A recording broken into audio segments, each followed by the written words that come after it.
juogo nikech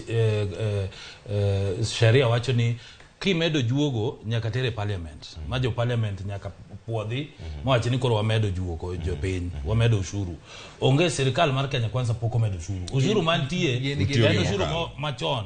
to gimwatimo ni wamedo kaka wasolo ushuru ni kaka wamanye nitie jomoko mancha epo chulo ushuru wamanyo gi wayudo gi jomoko madongo dongo mancha ringo ka wamanyo kuonde moko mwang'e ni ipande pesa wayudo gi koro onge ng'ama osemedo ushuru. Namba 2, seche mo wache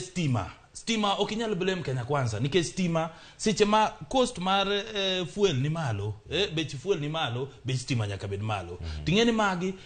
gin okang' mancho kaw gi Kenya Kwanza seche mo golo gimiluongo ni subsidy ncha wawito bilion 4 dwe ka dwe subsidy mag chiemo mag oduma ma wafwenyo ni cartels njori ware gi Milas gin gikawo gikelonwa bando kuwuok Brazil gi Mexico ma gikelo Kenya ka giwuonde Korea 100 bob mano nche watieko ng'eni seche migolo subsidy ji nyaka koro seche migori gi cartel jopiny nyaka winj matek sama giwinjo matek no nyiso ni waloso negi plan kata mene odi seche mibedo ni in wuon ot ti in ji chama ring'o pile to onge gimi save kata gimi pango onge gimi kumudhiye nyaki ji chama lot matin mondo imbi i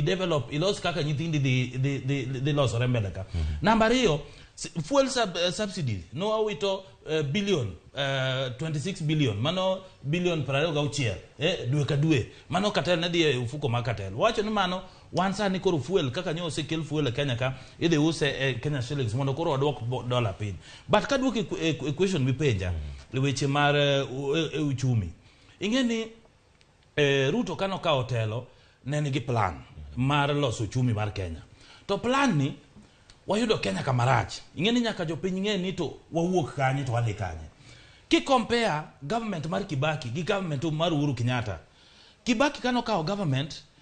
no yudo gowi ma romo 630 billion to ndalo cha ushuru mane isole Kenya ka en 320 billion kende to ineno kaka Kibaki dopango piny